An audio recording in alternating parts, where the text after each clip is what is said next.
Right, it looks like things are leveling off a bit, so I think we can go ahead and get started. So everybody, welcome. This is Belong at Brown Master's Student Life. We are really excited to have you here and share some good and exciting information about being a master's student at Brown.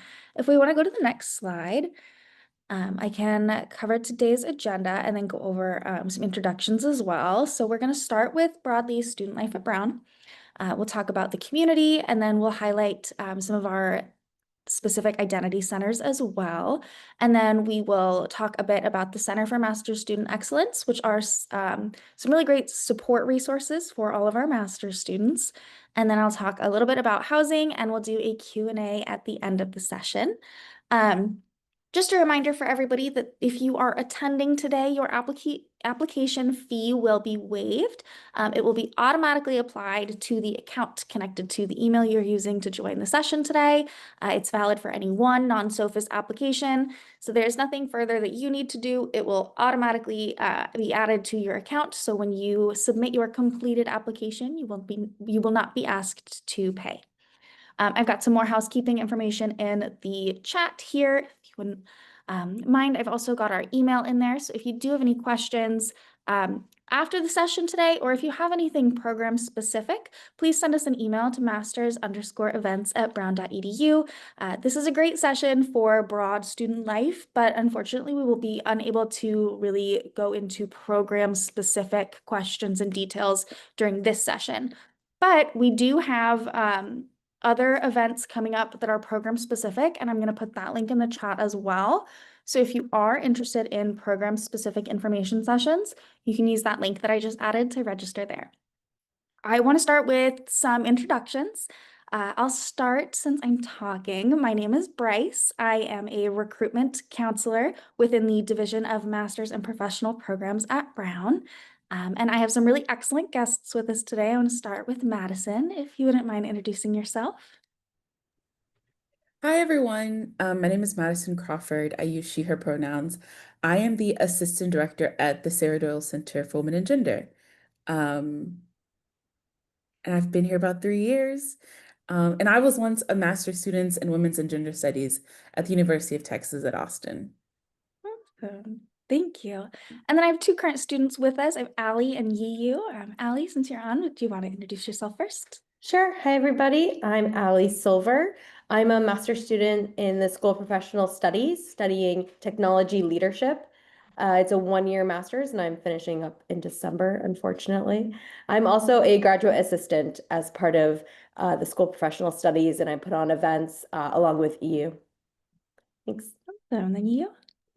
Hi everyone, my name is Yu Zheng, and I'm a international student here at Brown. My program is biotechnology, and this is my second year here. I'm also one of the graduate assistant here with Ali, and we host a lot of events here at Brown. Awesome. Thank you so much. So we'll be having a live Q&A at the end of the session. So if you have any specific questions for them, please go ahead and add those to the Q&A toolbar at the bottom of your Zoom screen. If we want to go to the next slide, please, I can dive into the student life. Next slide, please. Awesome. So one of the things that we like to start with is building community. As a Brown Master's student, you are a member of the larger Brown community. Something we've noticed at a lot of other schools is that master's students tend to get left out when it comes to planning campus events and student engagement. So our office has been really intentional on creating a lot of opportunities for master's students to be a part of the campus culture. As well as our community. So it starts on day one with orientation. There is a all student orientation. There are also international student and student of color orientations. And there you'll start to learn all about the different resources offered throughout the campus, but also get to meet some of your fellow incoming students. You can join a graduate student group, or if you're looking for something that's not there yet, you're welcome to create your own. The best place to look for those is our graduate student listservs, which I can also put in the chat. These are the listservs run by our graduate student council, and they have a lot of great events a lot of great information on upcoming events, a bulletin board like announcements, as well as sharing kind of ideas, issues, discussion questions relevant to master's student life. We also have some really great events and safe spaces that welcome all folks. We have our Hug Community Dinner, which is a really wonderful event for our historically underrepresented groups. Our Graduate Student of Color newsletter puts out really interesting newsletters each month. And then our parent community meetups as well. If you are a parent and a grad student, we understand that that comes with a whole new level of extra personal responsibilities. So we have support and community groups for that as well. And then there's all sorts of different opportunities through our listserv. And then events at Brown is where you can see all sorts of different events. We've done things like kayaking and hiking. We've done yoga and craft nights. They do all sorts of things from social events such as those, or like lecture series for pursuing academic interests, kind of very well-rounded group of events. Next slide, please. Great, so let's go into our centers and offices that you have access to as a master's student. The first is our Center for Master's Student Excellence. That is where our support team, student affairs support team is housed. I will be going into that specific center in a couple of slides. So our next one that you'll see is our Student Health and Wellness Services. This encompasses counseling services, student accessibility services, as well as our health services. Again, you are a whole-rounded person, and we want to be able to help with every aspect of who you are as a person. We also have the Office of Chaplains and Religious Life. This offers programs like a gratitude group. There are safe spaces for freedom of spiritual expression. There's a Christian meditation group. They also offer bereavement resources. So that's a really great resource as well. And then we have our Office of Diversity and Inclusion. They steward our DAP, which is our Diversity and Inclusion Action Plan.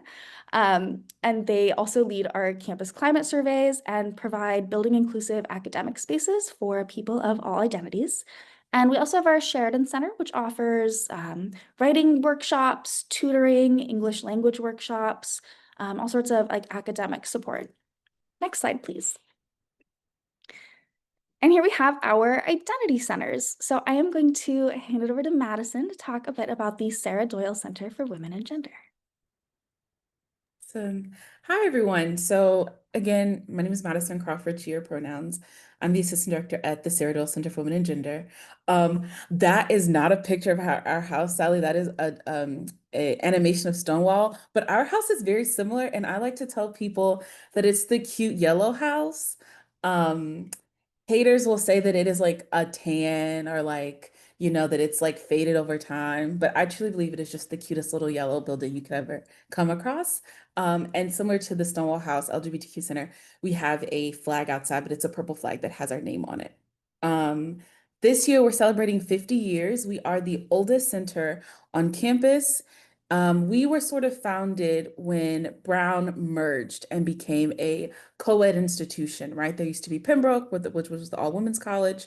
But of course, when you merge these two schools at a time of like heightened gender oppression, there was lots of sort of like violence and things like that on campus. And so students actually advocated for a space where they could access resources, where they could have sort of like the support they needed to sort of acclimate to this new campus climate that they were experiencing. And so that is sort of how we came to be. We were originally on Meeting Street, but now we are on Benevolent Street.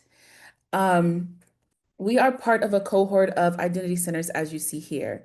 So we were the first center. The Brown Center for Students of Color came soon after. The LGBTQ Center was birthed from the Sarah Doyle Center, and they recently got a really wonderful grant not too long ago. And they now have one of the largest, like, single standing LGBTQ center buildings in the country, which is really amazing. And they're our neighbors and our besties. So I like to tell people that the Sarah Doyle Center is your really lovely, like, lesbian grandma who was like in the 70s, like very like in the suffragette movement and things like that, or before that, blah, blah, blah, eat, drinking tea and like talking about the old days. But then the LGBTQ center is like your really cool queer cousin who has like all the video games and big TVs and knows all the new info that you can't keep up with. And so we do work really closely together. The undocumented first gen low income student center is another one of our peers, Office of Military Affiliated Students, and then the Global Brown Center for International Students. We all do something very similar. What sets us apart is sort of like our mission or our focus group. So like I said, we're really focused on issues around women and gender and feminism. And so as always, all of our centers are open to anyone. We really are here to build community between students, create spaces for them to access. Our little house houses over 4,000 books on women and gender that you can check out if you have a Brown ID. We also have various spaces, cozy spaces that you could occupy to study, to meet, just exist. I come in sometimes and students are just like on a couch napping, which is really lovely. We're known for our tea.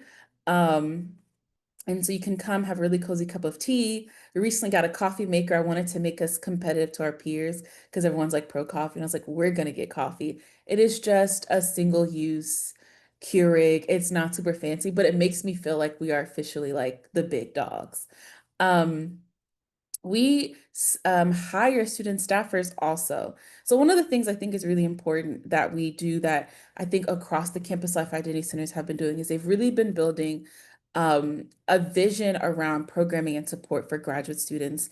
There were lots of critique that there wasn't enough support, especially in affinity spaces for graduate students. And so every center hires a graduate student. We hire one graduate student a year, potentially two.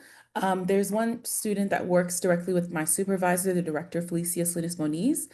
This is a really great position because it sort of allows graduate students to sort of merge their interests, their like personal academic interests, maybe with the sort of interests of the center. Where does your work or your research meet with issues around gender and feminism? And so students have done lots of different things. Our current graduate student hosts lunch talks, book clubs. They have hosted open houses. They've partnered with other centers. We have our semesterly, what we call our garden party, which is a collaboration between the LGBTQ Center, Sarah Doyle Center, and our DGSI students. We also hire a Disability Justice Student Initiative graduate student. And so this graduate student works directly with our Disability Justice Student Initiative undergraduates. This is an initiative that was started by students, again, advocating because they wanted a space that thought about disability, not just in terms of accommodations, but also in terms of culture and community.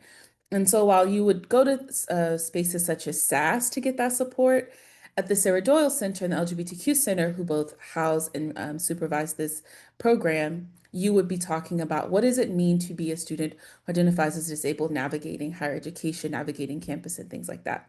So our graduate student does that. She's really lovely. And we hire those positions every year if you're ever interested. They're stipended positions, and they're really, really great. We also have graduate student specific programming. So in general, all of our programs are open to graduate students, but we do understand that there's often a sort of conflict between graduate students and undergraduates, whether you're TAing a class or something like that. And so we have programs where it's just grad students, undergraduate students are not allowed. We sort of move between them being sober events or having alcohol. We recently had a paint and sip event where students attended, graduate students came, they got to paint pumpkins, have food, and we had like a little bar. We called it our potions bar or something like that. I can't remember. And we had different types of beer, and we made it fancy by adding the option to have like a brown sugar cinnamon rim to your cup because we were feeling pretty fancy. So that's a little bit of what we do. And especially that is graduate student specific. Yeah, I think that is the bulk of everything.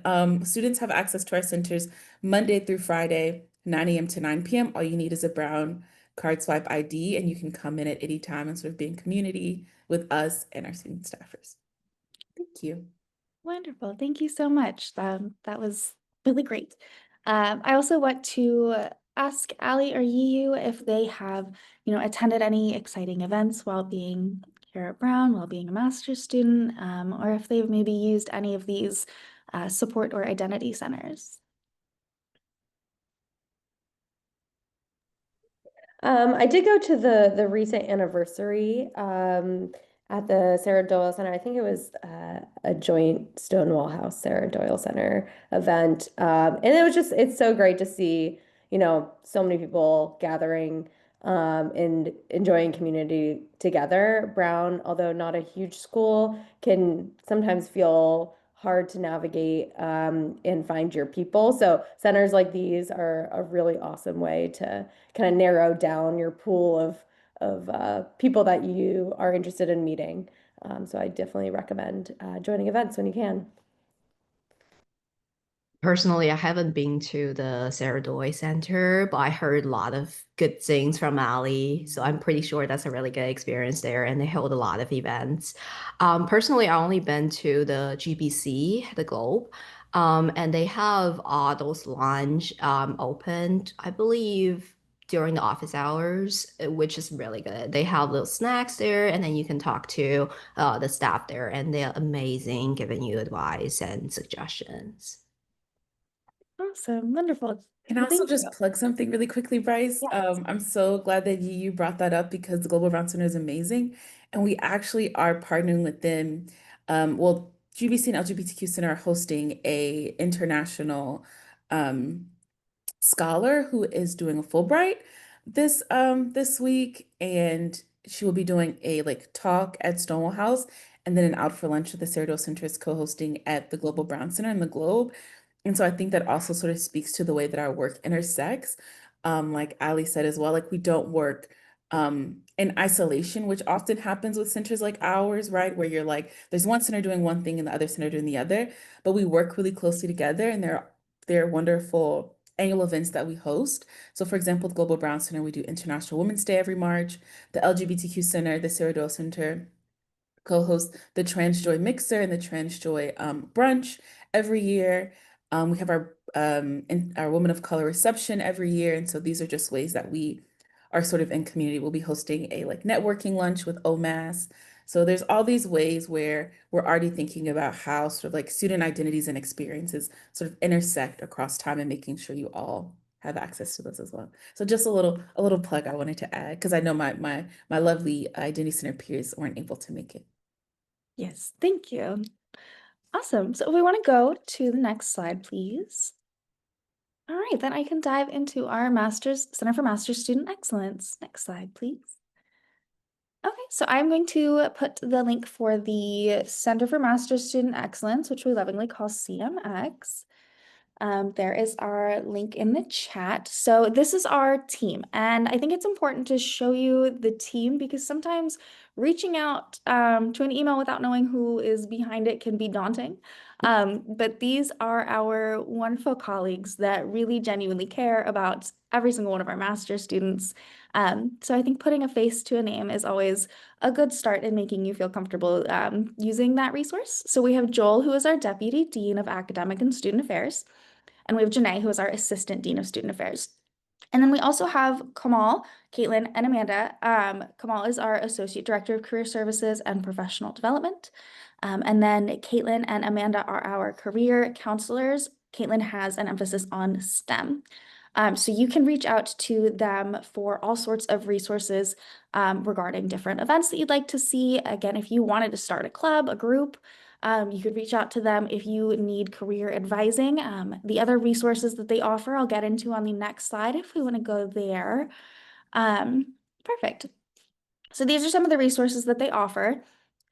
So with professional development and career services, that would be Kamal, Caitlin, and Amanda. They can help with all sorts of things. If you go to that office, they have a really wide range of resources from large group activities to individual support. They've got resume and cover letter workshops. They'll do mock interviews with you. There is, again, that STEM specific career support if that's what you're looking for. And then they help you explore employment opportunities as well. They had a really wonderful session on September 25th with professional development information. If you are interested, you can email us. Again, that email is masters_events@brown.edu if you would like to see the recording of that session. And then the other half of that team is our student affairs and support services. They host all of our master's specific social events. And then they can also connect you with those important university resources like student accessibility services. OISSS is our Office of International Student and Scholar Services. We have our counseling and health services as well as tutoring. So all of those identity centers and support centers that we mentioned before, if you're not sure who to reach out to, you can reach out to our CMX core team, and they would be more than happy to help you find those resources. They also offer other supports because we recognize that as a master's student, you are more than just a student, an academic, and your academia is only a fraction of the life that you are living. And we want to be able to support all aspects of who you are while you're here. So we do also offer crisis support, limited emergency funding. We can help you with your if you need to take a leave of absence, and any other accommodations that you might need. Again, this team is incredible and very supportive. So I think it's important to share their team and share what they do as well. If we want to go to the next slide, please. Here is some examples of what they do. So other engagement that we offer is, like I said, we have events that kind of cover all aspects of what your needs might be while you're at Brown. So for example, the screenshot here, we've got student loan repayment, strategic approaches for payment plans, because we know that financial resources is one of the most important and most frequently asked about resources. Mindful living, which is great because we know that, you're a person too, and you deserve to have some mindful peace while you're going through the stress that is academia. And then yoga, other things like that are just fun and good for you, and great ways to meet other people within your community. So we do wellness, online skill building, different events that are specific to the graduate community, as well as larger on-campus events. If we want to go to the next slide, I can dive in. Here we go, some other specific perks. So like I said, we want to offer all sorts of resources. So if you are a parent, you can apply for that Brown Graduate Student Childcare Subsidy. There is a health insurance offered through Brown. We do need to know that you have health insurance. If you have an outside health insurance, then that's fine. We'll need to see that information. But you can get health insurance through Brown as well. There are also optional meal plans made available to graduate students. You get free membership to our gym, which is the Nelson Fitness Center. It is really beautiful. And then you also get access to a Bear Bargains discount list, which gives you access to discounted goods, mostly food and restaurant. But I think there's also some other like AT&T phone service, some other little businesses in there that also offer discounts for our students in our community. Allie or Yiyu, have either of you used any of these specific services or interacted with CMX? I go to the gym often. I really enjoy all the community classes, especially the yoga classes. So I would say that's the one I use the most. And I also do career counseling with Kamal, and she's wonderful, very knowledgeable, extremely nice, and a great thought partner. I also go to the gym a lot, and they have amazing Pilates lessons and all sort of dancing lessons. I didn't expect we gonna have this variety of lessons before I came to Brown, so definitely check that out. It's really good. For the insurance, I was like coming here and not super sure about my insurance, but I felt like Brown do have a pretty good discount, not discount, like deal of the insurance, what we have, and talking to the point person who's in that health insurance is really responsive and well, valuable.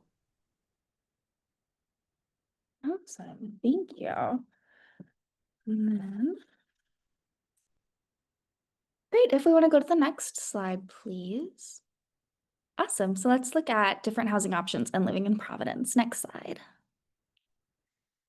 All right, so student housing is something that we get asked about a lot. We do have a limited availability of some graduate student housing owned by Brown. It is not the residence halls or the dorms.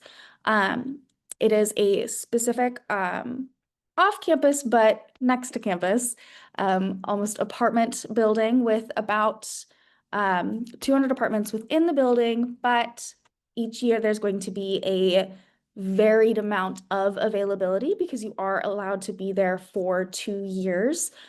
So each year, a different amount of students are going to leave, and a different amount of beds are going to become open.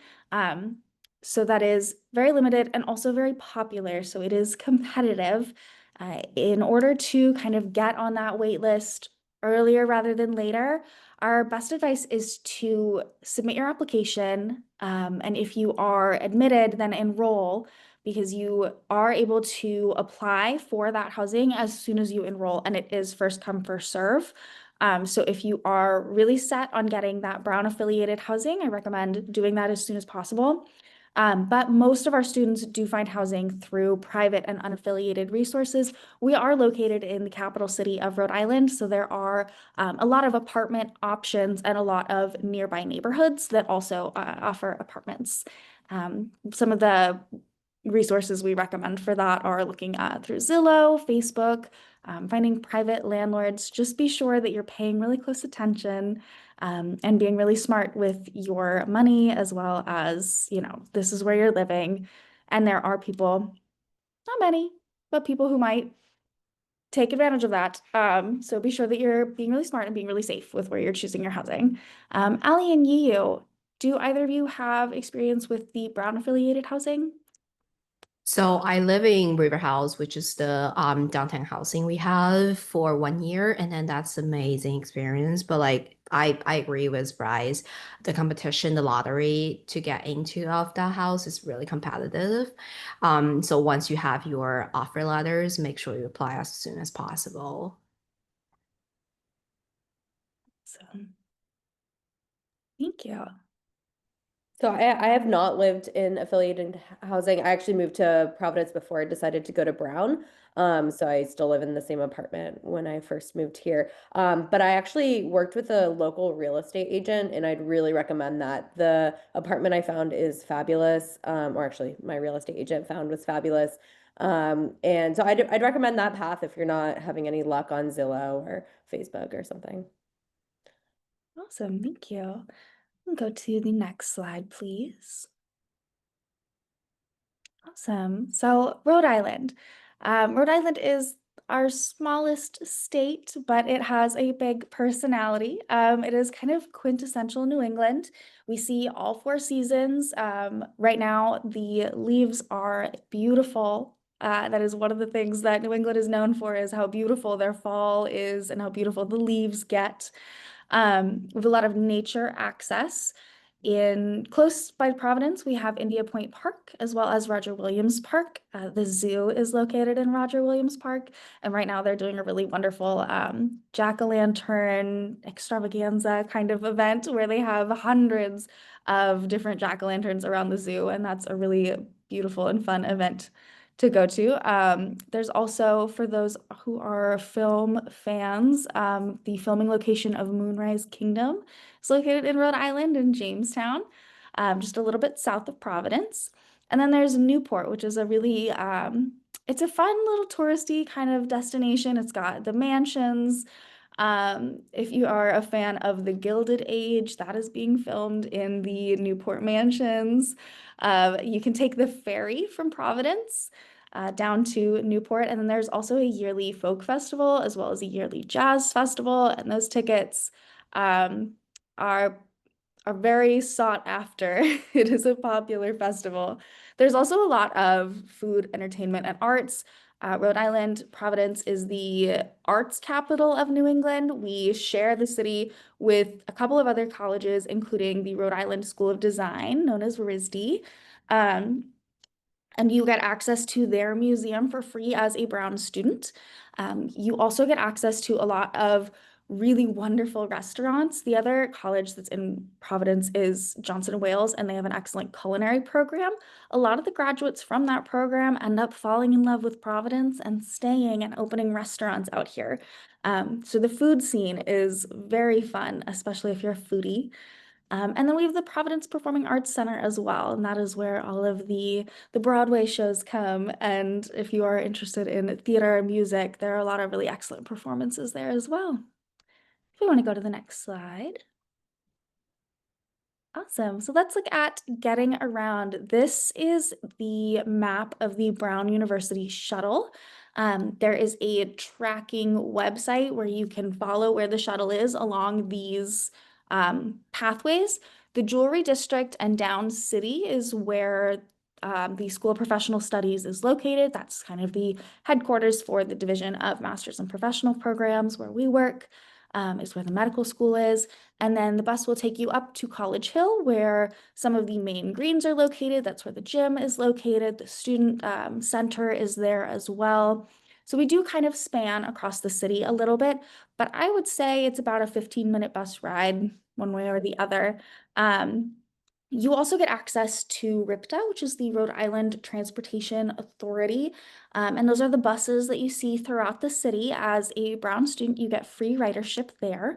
And then there are also, Lyfts, Ubers, lots of the little bikes and scooters that you can rent. We see those all over, and that's a way that our students definitely like to get around. There are also zip cars, which are a similar concept to those rentable bikes and scooters. There is the ferry again, which you can take to Newport or Black Island. And then kind of beyond the city, there is TF Green Airport, which is just southern Providence. It's about 20 minutes from the campus, and that'll take you really anywhere. But if you wanted to travel to the Boston airport, that is about an hour from us. And that might have more flight options given that our airport is just a teensy bit smaller than the Boston major airport. You also have the Massachusetts Bay Transportation Authority, and that is a really great resource to have as well. I believe they do, I can't remember if it's $10 or $20 round trips, but on the weekends you can get a discounted rate, and that'll bring you all over up to Massachusetts if you really want to explore the area more. If we want to go to the next slide. Awesome. So let's talk about the local cost of living. We are a little bit, I believe, above the national average, but lower than most of the larger cities near the area. So what I have here are some average prices. This is when you see the range from College Hill, that average of 1,940 is the average for a one-bedroom apartment. And then the 2,227 is that average for a two-bedroom apartment. This is a map of the city of Providence and the neighborhoods within. So College Hill and downtown are really where most of Brown is located, but the surrounding neighborhoods are really popular neighborhoods that students tend to live in. And so I just wanted to share some of the rental rates from around that area. Ali, did you say you live around Providence? Yep. I live in College Hill. So it's a great central location. I can walk downtown, I can walk to Brown, and then getting to Lincoln Woods, where that you mentioned, I go there often. So I love living in the Hill area. Blackstone, Hope, Wayland, Foxport, those are all also amazing areas. The West End is also great in certain pockets too. Awesome, thank you. So if we want to go to the next slide, perfect. These are just our next steps. So if you are interested in any upcoming events, we've got a couple of Belong at Browns up on the schedule. We've got some more program-specific webinars. We love to see you join those. So if you would like the link, I will put that in our chat. There's our master's events link. Connect with us online. You can email us again at masters_events@brown.edu, or you can follow us on Instagram, brownu_masters. And you can go ahead and follow them or look at them now and see what kind of events we are having. They'll post about the events that are upcoming. And so you can really get kind of a taste of what the community is like and what events you will be able to join once you are here. And then just a reminder to submit your application by your program's deadline. I know that some of them are coming up within the next month or so, so be sure to let us know if you have any questions, and we are really looking forward to seeing your applications. And if we go to the next slide, I think we will go ahead and start our Q&A. All right, so some of the questions that I've seen so far, Will the application fee be waived? If you are attending this session live, yes, then it will be waived. There is nothing further that you will need to do. There's not a code or anything that you need to enter. It will be automatically applied to your account. Just submit your application and you will not be asked to pay. Let's see. Can a graduate student join undergraduate student clubs? Yes, definitely. We like to, as Holly said, cross-collaborate and make sure everybody is feeling welcome as a part of the community. So yes, you are absolutely able to join those.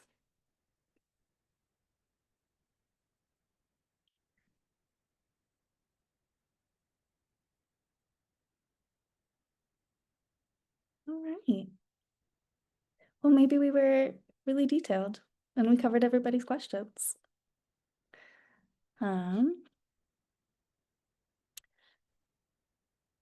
I see someone has their hand raised. If you wouldn't mind putting your question in the Q&A, please, that would be wonderful. Someone, sorry I joined late. Did you mention scholarships on this session?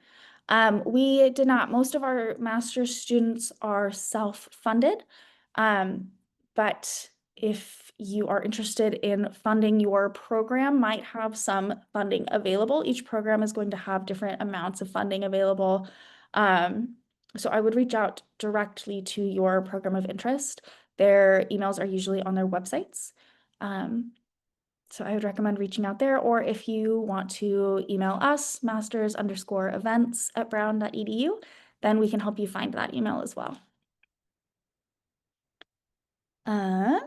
What are our personal top food destinations in the area?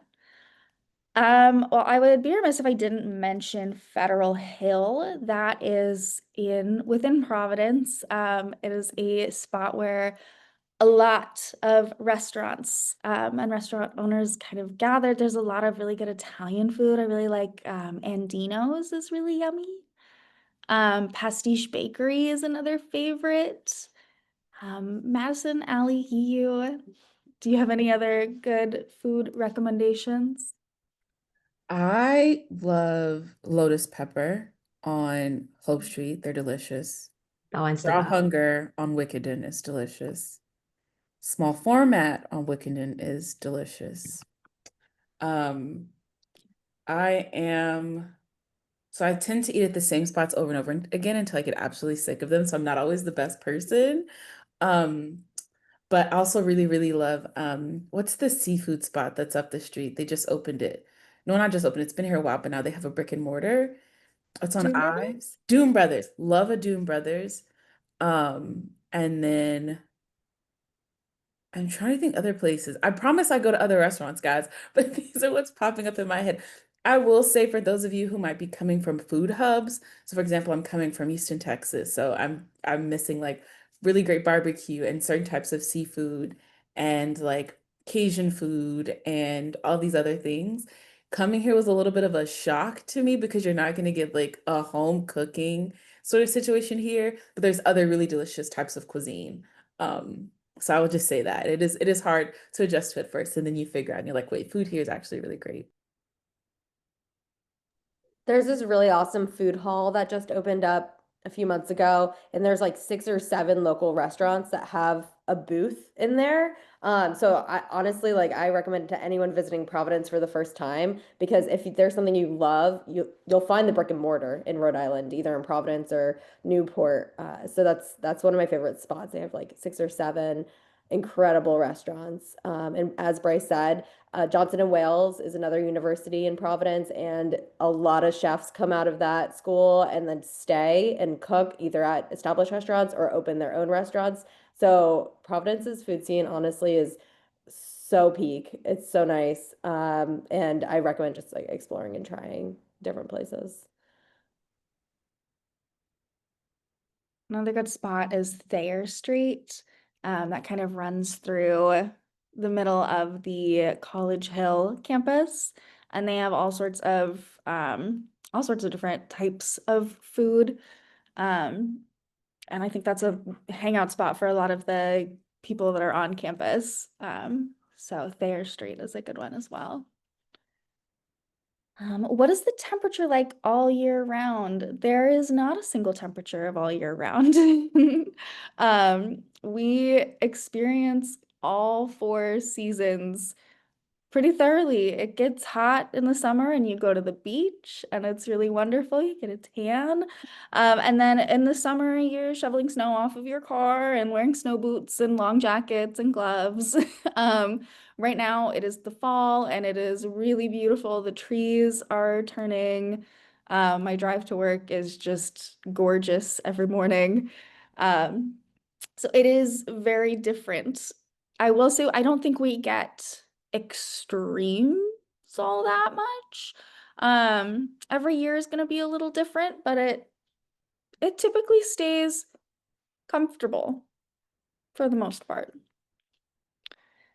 Best hangout spot on and off campus.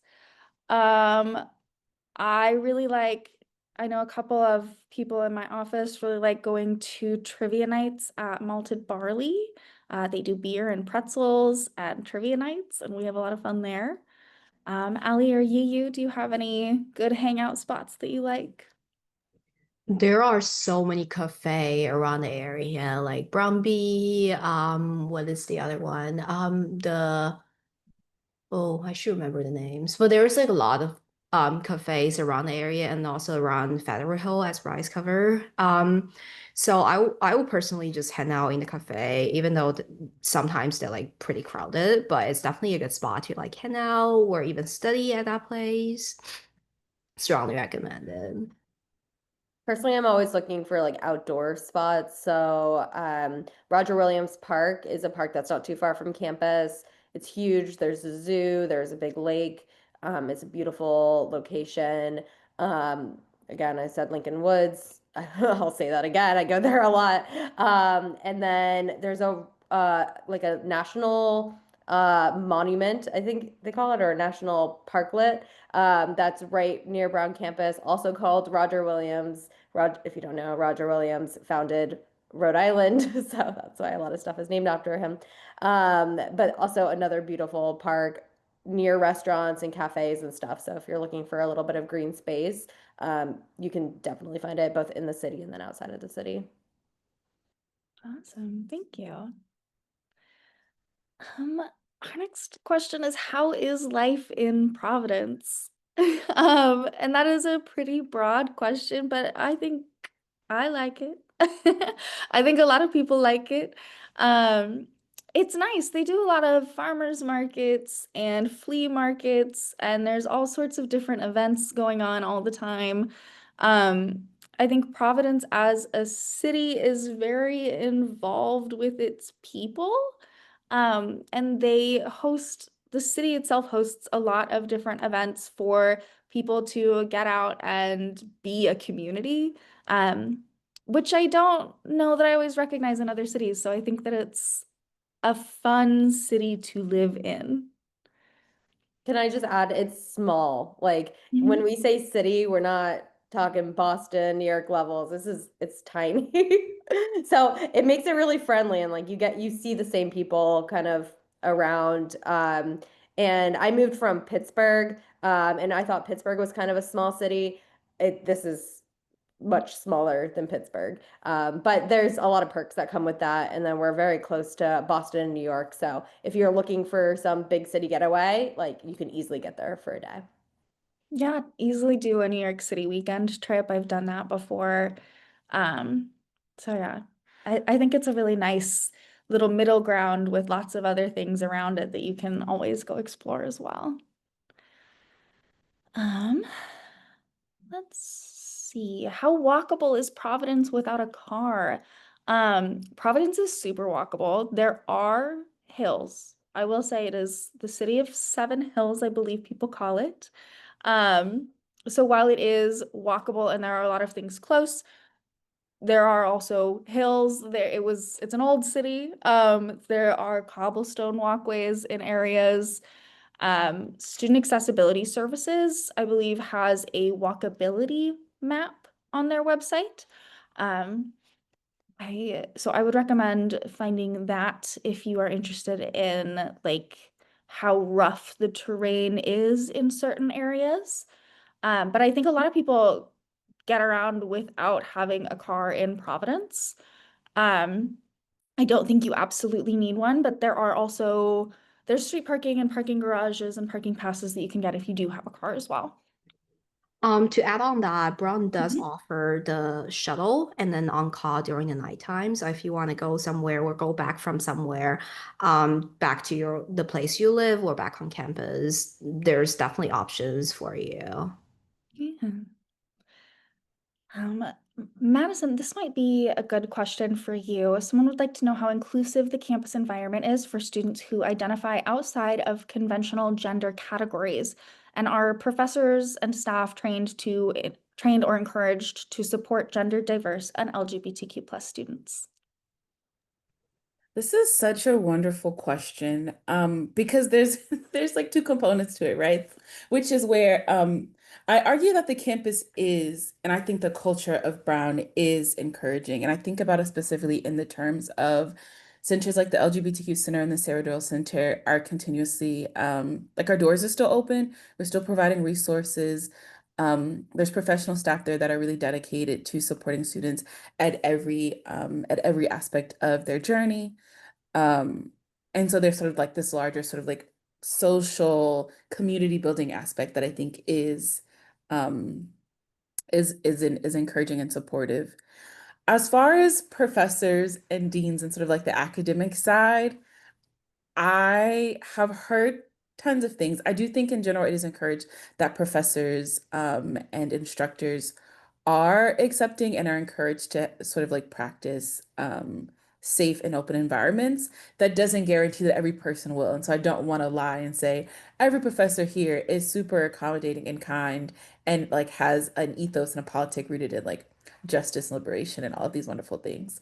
But I do think that there are professors and instructors here who do that work and are invested. I think it is a matter often of department, of culture in that department, and things like that. So I know that's sort of like a political answer, but I would hate to give the wrong information or make promises that are just untrue. But I do want to encourage that this is a in a sort of like political climate that we live in, Brown is doing a pretty good job in making sure students have access to resources and support and staff who are invested in the work.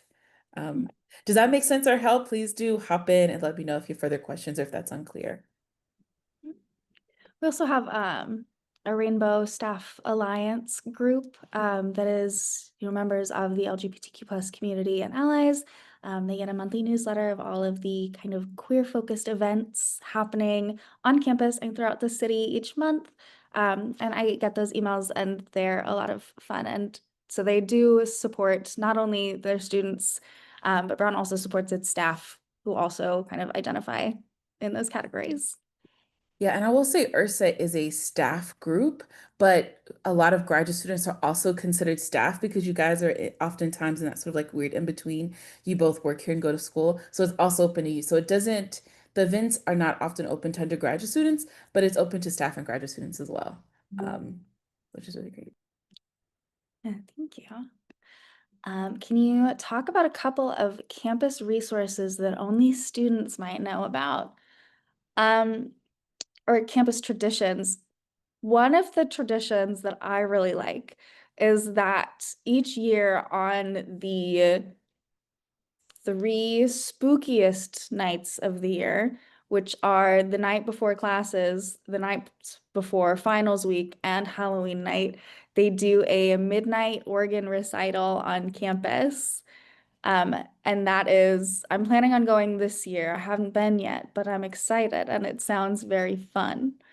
So that is one that I would kind of share. Ali or Yiyu, do you know about any student campus traditions? The other one could be the gates. We have our big iron gates that you walk through when you come to campus, and then they are closed the rest of the year. And then you walk through the other way when you graduate. So that's kind of our cool welcome to campus and then your farewell through the Van Winkle gates. Another thing I can think about is the bell next to the gate. That thing, the first of all, the bell is missing for a while. When the bell was still there, they only ring on several like really big occasions, like the end of World War, the end of the war, or what is the other occasion? I believe like if Brown win a soccer game or something, they would ring it. If they win a football game. Yeah, that's like so random. Awesome, thank you. This could be a good question for Ali and you. How difficult or easy is it for master's students to get graduate assistantships? Yeah, I would say keep an eye on your email. That's how I found this one. The School of Professional Studies has a newsletter that comes out every month, and I think it was back in March. They said they were looking for graduate assistants, and I decided to apply. I don't know how many people applied, to be honest, but I was excited to receive it. But it's not only just the School of Professional Studies that hires graduate assistants. I believe Madison even said like they hire graduate assistants as well, and a bunch of different affiliate offices do. And then I believe you also are a graduate assistant for your department. Is that right? No, I'm the TA for my Oh, apartment. TA. Okay. Those are other opportunities too. Awesome, thank you. The other question was learning more about how to get a teacher's assistantship. So, if you have a little bit of insight there. Yeah, just keep an eye on the work days. Typically, the classes where the instructor will post their positions like 1 month before the semester started. Just apply in my program, just apply for all the supplementary teaching assistantship. And then if anyone is interested in you, they will just offer you a like interview in general, and then after that, you can just get on board. There are a lot of like teaching assistant available, even though you can also apply for undergrad courses. It doesn't have to be a master or like graduate level courses. Awesome, thank you. And then our last question that I'm seeing in here is what support does Brown have for students from low resource environments? We have a really wonderful student financial services team, and they offer kind of one-on-one advising and information about all sorts of different financial resources that might be available, as well as like loans, financing, different repayment options. So I'm going to put that link to their office in the chat right here. SFS is Student Financial Services. And there is that link if you are interested in more there. And then please describe the atmosphere for seasoned graduate students with 20 years of work history and extensive international travel experience. I think that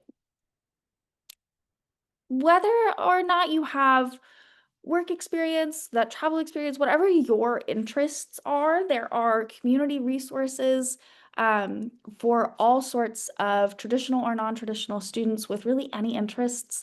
Again, looking at our Center for Master Student Excellence, looking at events at Brown as well, that's a really good resource for finding different events that might highlight your specific interests. I'm going to put that link in the chat as well. Events at Brown. And there you can look for keywords, you can look at specific days. I mean, if even just looking at today, there are probably 30 different events happening just today. So if you are interested in finding others who maybe have that higher level of work experience and work history, or even looking at different kind of travel focused events or people who are interested in all sorts of international happenings, you can find all sorts of things there at Events at Brown. I'd also be happy to add something here. I'm a professional with 10 years of experience getting my executive master's. So kind of similar. A lot of people in my program are in your boat.